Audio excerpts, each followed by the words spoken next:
जैन सर्वांना आताचं जे लेक्चर आहे ते असणार आहे तलाठी भरती 22 ऑगस्ट 2023 शिफ्ट 3. ठीक आहे, तुम्हाला एक सूचना द्यायची आहे. या लेक्चर नंतर जे काही तलाठीचे लेक्चर येतील ना, त्या लेक्चर मध्ये मी तुम्हाला अजून बेस पासून शिकवायला सुरू करणार आहे. म्हणजे तुमचे आय थिंक सो 18 आपले लेक्चर कम्प्लीट होणार आहेत आज. आणि म्हणजे तलाठीचे बोलत आहे मी.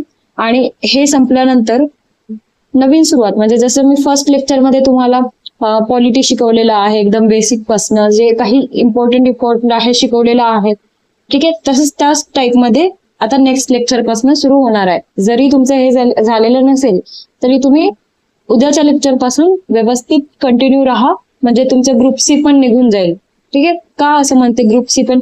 कारण सेम असतं, सिलेबस सेम आहे, प्रश्न पण सेम आहेत, थोडस ऑप्शन मध्ये वर काही चेंज असतात. ठीक आहे, ऑप्शन एलिमिनेट केलं की उत्तर येऊन जातं. ठीक, चला स्टार्ट करूया लेक्चरला. पहिला प्रश्न पहा काय म्हणत आहे. फेब्रुवारी 2023 मध्ये खालीलपैकी कोणत्या संस्थेने भारतातील भूस्खलन नकाशा संग्रह ॲटलास प्रकाशित केला? तर हा करंटचा क्वेश्चन आहे त्यावेळेसचा, आणि ते उत्तर आहे भारतीय अंतराळ संशोधन संस्था म्हणजेच इस्रो. आता इस्रो जे आहे त्याचं हेडक्वार्टर कुठे आहे असं जर विचारलं तर काय, तर त्याचं हेडक्वार्टर आहे बेंगलुरू कर्नाटकमध्ये. ठीक आहे, नेक्स्ट क्वेश्चन. अलीगडमधील सायंटिफिक सोसायटीची स्थापना डॅश यांनी केली होती? तर सर सय्यद अहमद खान यांनी सायंटिफिक सोसायटीची स्थापना केली होती. सोबतच त्यांनी अँग्लो ओरिएंटेड जे काही कॉलेज आहे ते सुरू केले होते 1875 मध्ये. ठीक आहे, हे पण इम्पॉर्टंट आहे त्यांच्याबद्दल. Maulana Abul Kalam Azad not so important, त्यांच्याबद्दल जास्त असे प्रश्न येत नाहीत. खान अब्दुल गफार खान यांना सरहद्द गांधी म्हणून ओळखले जाते. काय? सरहद्द गांधी. येतो हा प्रश्न. ठीक आहे, आणि त्यांनी एक चळवळ सुरू केली होती, खुदाए खिदमतगार. खुदाए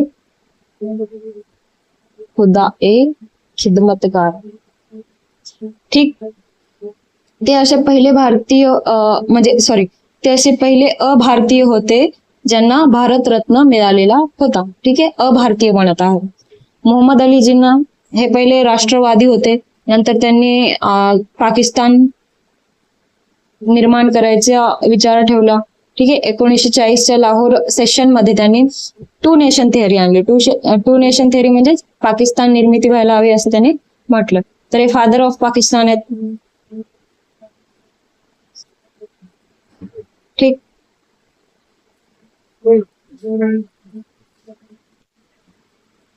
ठीक आहे, नेक्स्ट पहा.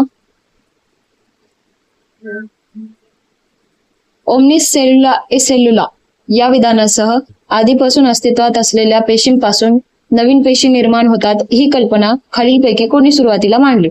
तर ओमनिस सेल्युला ए सेल्युला ही रुडॉल्फ विर्शॉ यांनी मांडलेली आहे. ठीक आहे, आणि रोझलिन फ्रँकलिन ह्या आहेत ना, त्यांनी एक्सरे डिफ्रॅक्शन जे आहे तो सिद्धांत मांडलेला आहे. एक्सरे हे मी अगोदरही सांगितलेलं आहे तुम्हाला, एक्सरे डिफ्रॅक्शन. नेक्स्ट, बाकीचे not so important. In which year was justice Verma committee constituted on fundamental duties? तर फंडामेंटल ड्युटीज बद्दल बोलत आहेत ते मूलभूत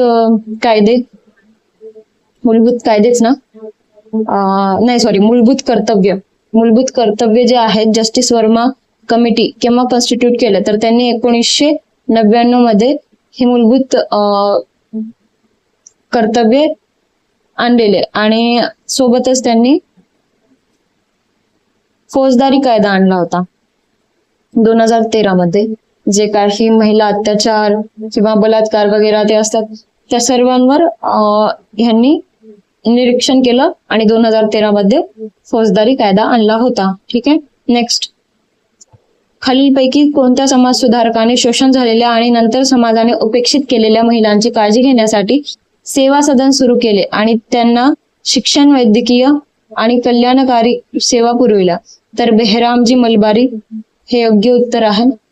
बाल गंगाधर टिळक यांच्याबद्दल आपण पूर्वी पाहिलेलं आहे. दादाबाई नौरोजी यांच्याबद्दल. भिकाजी कामा ज्या होत्या हे भारतीय क्रांतीच्या जननी होत्या. काय होत्या? भारतीय क्रांतीच्या जननी, हे लक्षात ठेवा. ठीक, नेक्स्ट, बिहारमधील कोणत्या नदीला वारंवार पूर येत असल्यामुळे ती दुःखाची नदी किंवा रिव्हर ऑफ सॉरो म्हणून ओळखली जाते? कोसी नदी जी आहे तिला रिव्हर ऑफ सॉरो असं म्हटलं जातं. नर्मदा नदी अमरकंटक मध्ये उगम पावते.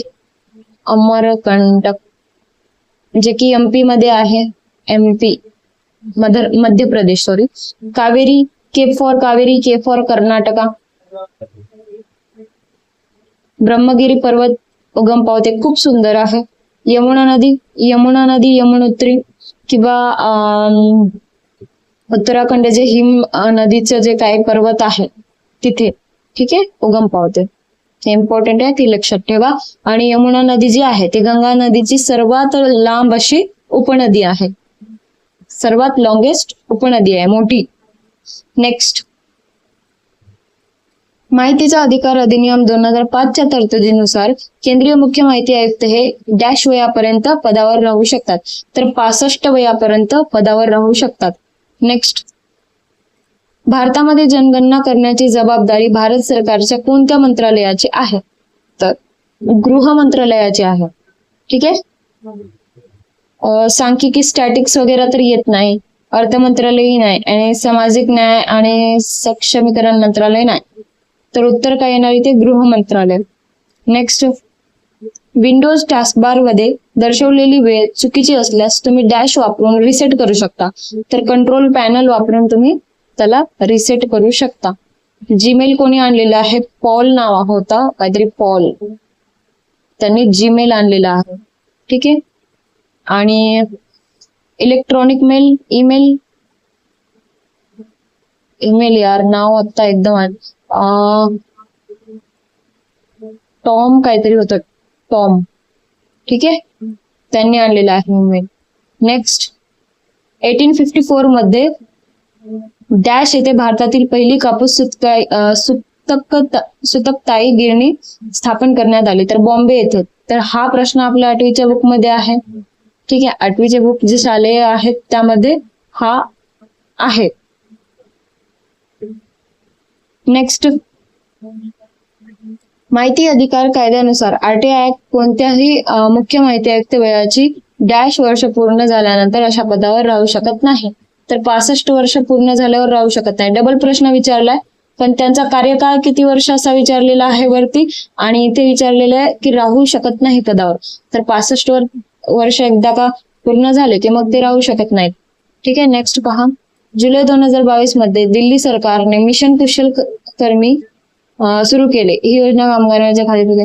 हा क्वेश्चन ना करंटचा क्वेश्चन आहे, त्यामुळे नको सॉल्व्ह करायला. उत्तर इथे बांधकाम मजूर आहे. नेक्स्ट, 2023 साठी आंतरराष्ट्रीय जैविक विविधता दिनाचा विषय डॅश आहे, तर करापासून कृतीपर्यंत जैवविविधतेचे पुनर्निर्माण करणे असा त्यावेळेसचा होता. पण जर तुम्हाला 2025चा विचारला तर काय सांगणार तुम्ही? निसर्ग आणि शाश्वत विकासाशी सुसंवाद.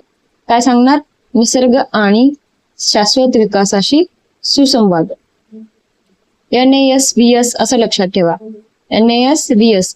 बरं, जे काही जैविक विविधता दिवस असतो ते केव्हा असतो सांगा बरं, आठवलं का तुम्हाला काही? प्रश्न येऊ शकतो. 22 मे लक्षात ठेवा. किती? 22 मे. 22 एप्रिल अर्थ डे असतो, अर्थ डे, आणि 22 मे जैविक विविधता दिवस. ठीक. नेक्स्ट, सप्टेंबर 2022 मध्ये कोणत्या राज्याने भारतातील पहिले वन विद्यापीठ स्थापन करण्यासाठी अधिनियम पारित केला आहे? तर तेलंगणा उत्तर आहे. नेक्स्ट, भारतीय राज्यघटनेतील अनुच्छेद 25 ते 28 खालीलपैकी कोणत्या गोष्टींशी संबंधित आहे? तर धर्म स्वातंत्र्य हक्क 25 ते 28, सांस्कृतिक आणि शैक्षणिक हक्क. मी तुम्हाला ही ट्रिक सांगितली होती 29 ते 30.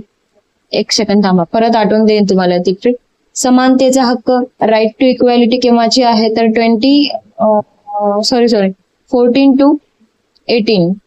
आणि शोषणाविरुद्ध हक्क 19 ते 22. Right to exploitation.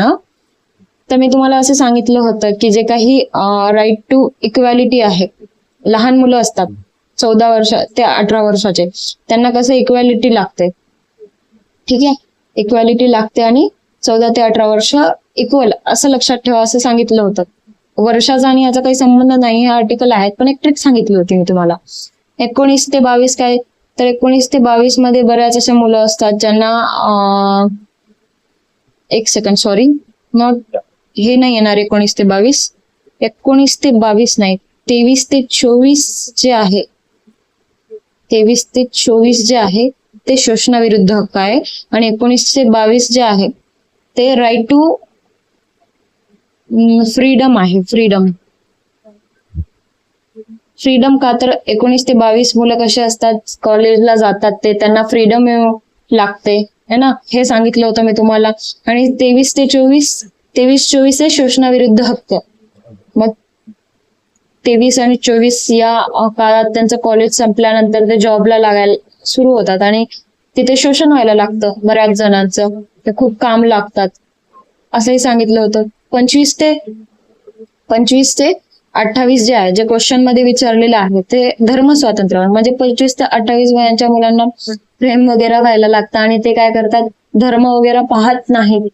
ठीक आहे, असं सांगितलं होतं. 29 आणि 30 मग प्रेम वगैरे सगळं होऊन झाल्यावर नंतर 29-30 वयाचा पोरग झालं की मग त्याला कळतं की भाई आता करिअर शिवाय काहीच नाही, आता एज्युकेशन शिवाय आपल्या हातात काहीच नाहीये है ना, हे सांगितलं होतं.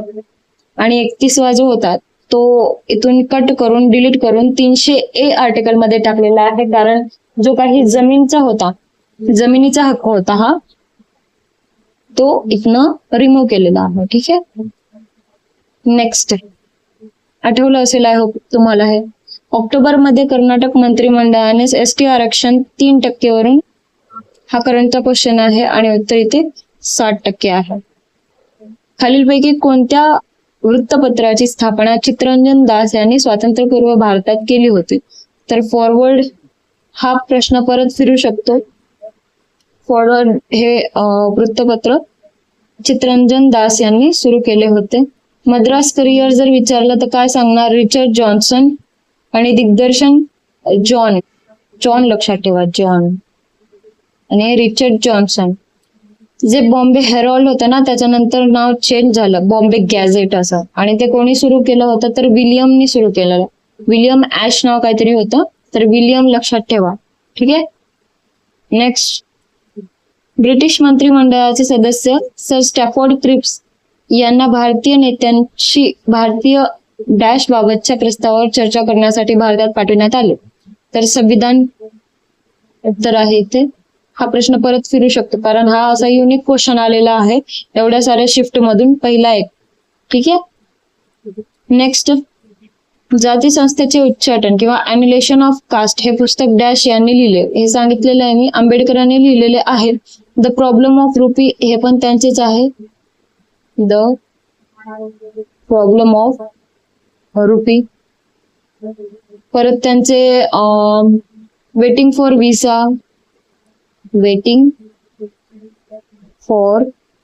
व्हिसा हे एक आहे. परत काय, परत हू वेअर द शुद्रास. ठीक आहे, हे इम्पॉर्टंट आहेत. नेक्स्ट. मे 2022 मध्ये आसाम सरकारने किती अल्पसंख्याक, करंटचा क्वेश्चन आहे त्यावेळेसचा, 6 उत्तर आहे. नेक्स्ट, हा पण करंटचा आहे. नेक्स्ट वरती जाऊया. खालीलपैकी कोणते मूलभूत कर्तव्याचे एक वैशिष्ट्य नाही, तर आपल्याला मूलभूत कर्तव्य सर्वच माहिती आहेत, पण त्यामध्ये नाही असा ती असमर्थनीय आणि अंमलबजावणी योग्य आहेत. आता असमर्थनीय किती निगेटिव्ह शब्द हा इथे वापरलेला आहे त्यांनी मूलभूत कर्तव्याबद्दल, तर येईल का उत्तर, तर अजिबात नाही येणार. ती परदेशी लोकांना लागू होत नाही, बरोबर, ती भारतीयांनाच लागू होतं. ठीक आहे, ती भारतीय जीवन पद्धतीवर विशेषतः भारतीय संस्कृतीचा आदर आणि संवर्धन करण्यावर जोर देतात, योग्य आहे हे पण. मूलभूत कर्तव्य ही नागरी आणि नैतिक अशा दोन्ही स्वरूपाची आहेत, हा हेही योग्य आहे. नेक्स्ट. कोणता अन्न घटक हा अपाच्य असूनही आपल्या आरोग्यासाठी आवश्यक आहे, तर फायबर जो आहे, तंतू जो आहे, तो अन्न घटक अपाच्य आहे पण हा इम्पॉर्टंट आहे शरीरासाठी. लिपिड्स, शर्करा आणि कर्बोदके हे पाच्य आहेत, म्हणजे पचन होतात. ठीक आहे, नेक्स्ट. भारतीय द्वीपकल्पाच्या दक्षिण टोकात आल्यानंतर मान्सून कोणत्या दोन शाखांमध्ये विभागला जातो? आता हे आहे आपला भारतीय द्वीपकल्प. द्वीपकल्प हे ठीक आहे. इकडे आहे अरबी समुद्र आणि इकडे आहे बे ऑफ बेंगाल. ठीक आहे. आणि इथे इंडियन ओशन, हिंद महासागर. तर इथे टोकाला आलो तर मान्सून दोन भागात कुठे पडतो? इकडे आणि इकडे, म्हणजे अरबी समुद्र आणि बे ऑफ बेंगाल, बंगालचा उपसागर, अरबी समुद्राची शाखा. ठीक आहे. उत्तर 1. वनस्पतींमध्ये प्रकाशाची जबाबदारी मुख्य कार्य खालीलपैकी कोणती आहे? प्रकाशाची म्हणजेच काय? तर झायलम येणार. थोडस वर घेते इथे. तर काय येणार? झायलम. झायलम हे काय करतं? हे टिश्यूज काय करतात? ते वस्क्युलर टिश्यूज असतात. सेकंड थांबा. वस्क्युलर टिश्यू जे पाणी आहे, जे काही मुळामध्ये पाणी आहे, ते मुळातलं पाणी काय करतात? पानांना पोहोचवतात. ठीक आहे. आणि स्टेम्सला पोहोचवतात. हे कार्य कोण करतं? झायलम. आणि तसेच फ्लोएम काय करतं? फ्लोएमना अन्न जे आहे ते झाडांना आणि त्यांच्या पानांना पोहोचवतात. ठीक आहे. हे दोन वेगवेगळे घटक आहेत, ते लक्षात ठेवा. झायलम म्हटलं की पाणी आणि फ्लोएम म्हटलं की अन्न. ठीक. तुम्हाला हे लेक्चर समजलं असेल. लेक्चर जरासं फास्ट केला आहे मी. का? कारण शेवटचं म्हणजे 22 शिफ्ट पर्यंतचे 22 ऑगस्ट नंतर त्यांनी काय केलेलं आहे, थोडासा गॅप घेतला होता एक्झाम मध्ये 2023 मध्ये तलाठी एक्झाम साठी. आणि गॅप घेऊन मग नंतर अजून एक्झाम स्टार्ट केली होती आणि त्यामध्ये थोडेसे चेंजेस आहेत. ते मलाही माहिती नाही, बस मी म्हणत आहे की चेंजेस आहेत. मी वाचलेले आहे पूर्वी पण, तर त्या अंदाजानुसार थोडस बेसिक पासून स्टार्ट करणं मला गरजेचं आहे. मग कसं लेक्चर पुढचं जे असेल ते फास्टच असेल, पण काय होईल, लेक्चर हे बेसिक पासून होईल. ठीक आहे. तुम्हाला आवडलं का आजचं लेक्चर? कसं वाटलं तुम्हाला लेक्चर? नक्की मला कमेंट मध्ये सांगा. भेटूया उद्याच्या लेक्चर मध्ये. जय हिंद.